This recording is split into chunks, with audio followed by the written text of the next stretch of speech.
Selon un sondage en ligne effectué par la firme Edelman Data et Intelligence, réalisé pour le compte de la banque TD, 38% des nouveaux arrivants ont indiqué comprendre très peu ou pas du tout le système bancaire canadien, comparativement à 25% de la population générale. Beaucoup de nouveaux arrivants auraient donc de la difficulté à comprendre le système financier canadien. Et toujours selon ce sondage, plus de la moitié des nouveaux arrivants au Canada ont eu ou ont toujours des difficultés à gérer leurs finances depuis leur arrivée.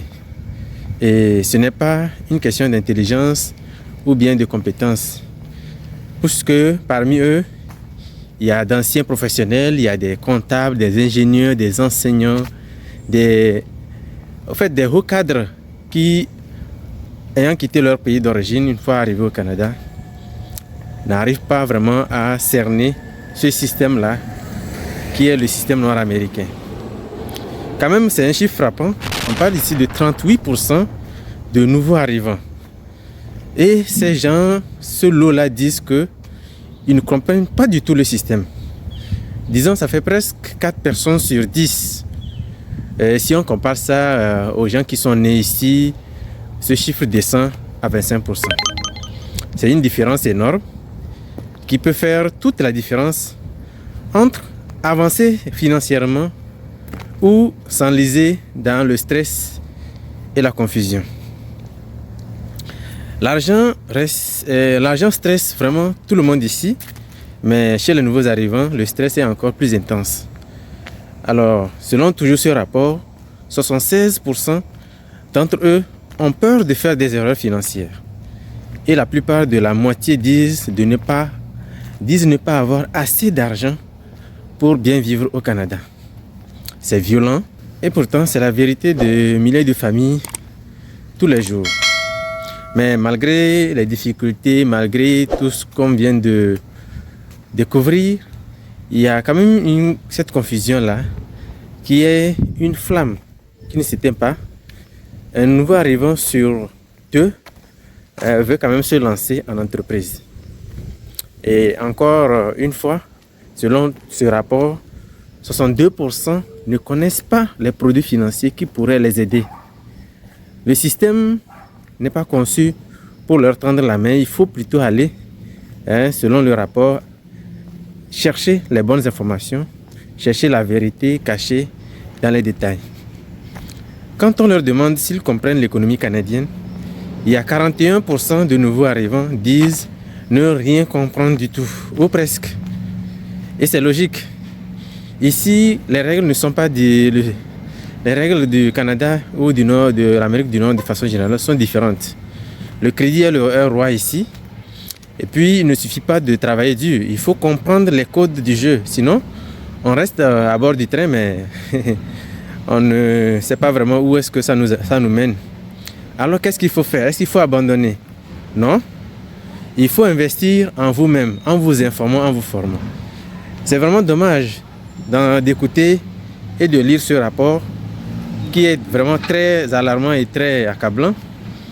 Parce que, alors comment est-ce que cela se fait-il que vous arrivez dans un nouveau pays et vous ne prenez pas le temps de vous informer, de vous éduquer, de vous renseigner sur comment les choses fonctionnent? C'est dommage parce que il y a beaucoup de nouveaux arrivants qui passent vraiment à côté des opportunités, des dispositions que le gouvernement même met en place pour accompagner les nouveaux arrivants, pour accompagner les minorités visibles. Comme vous le savez, les Africains, les Mexicains, les Asiatiques, ils font tous partie des minorités visibles, c'est-à-dire que des communautés qui ne sont pas autochtones et qui sont représentées de façon minoritaire au Canada. Et il y a des mesures d'accompagnement, de soutien, que ce soit dans la création d'entreprises, que ce soit dans l'intégration, l'insertion professionnelle, socio-professionnelle. Il y a beaucoup de programmes qui accompagnent de nouveaux arrivants. Et bien entendu, des immigrants de façon générale qui sont sur place. Donc si vous arrivez, vous ne prenez pas le temps de vous informer, d'aller à la rencontre des informations. Vous ne pouvez pas être au courant de tout ça.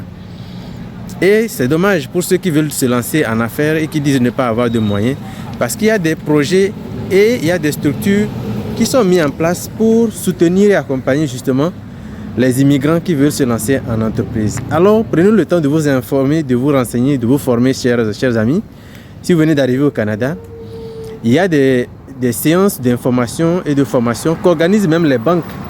Quand moi je me rappelle, j'étais arrivé, j'avais eu droit à une formation offerte par la Banque nationale et dans laquelle c'était une formation en ligne que j'avais reçue dans mon courriel. Il faut faire la demande pour le recevoir. Je ne sais pas si ça existe toujours ou c'est déjà mis à terme ou comment. Mais ça te permet de t'éduquer sur le système financier canadien. Comment fonctionne la carte de crédit, comment fonctionne la marge de crédit, comment fonctionnent les prêts hypothécaires, les prêts et tout ça. Ça te permet d'avoir une idée sur comment fonctionne ce pays. Sinon, tu vas faire des mauvais coups. Et quand on parle de mauvais coups dans le domaine financier, ça peut être vraiment très dramatique. Alors, je vous exhorte, pour ceux qui viennent d'arriver ou ceux qui s'apprêtent à arriver au Canada, et de vous renseigner, de vous former. Vous pouvez même faire des recherches sur YouTube ou sur Google pour avoir des informations et de surcroît vous déplacer sur place. Si c'est les banques, si c'est le gouvernement, il y a des ministères, il y a des organismes, il y a des associations.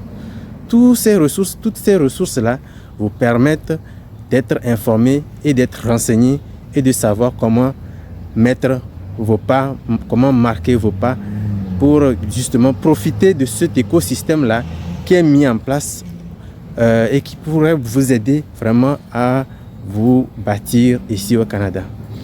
Alors c'était vraiment une vidéo qui est très alarmante parce que c'est dommage que 38% de nouveaux arrivants ne puissent pas comprendre le système canadien qui est quand même un système axé sur le crédit et sur le capitalisme.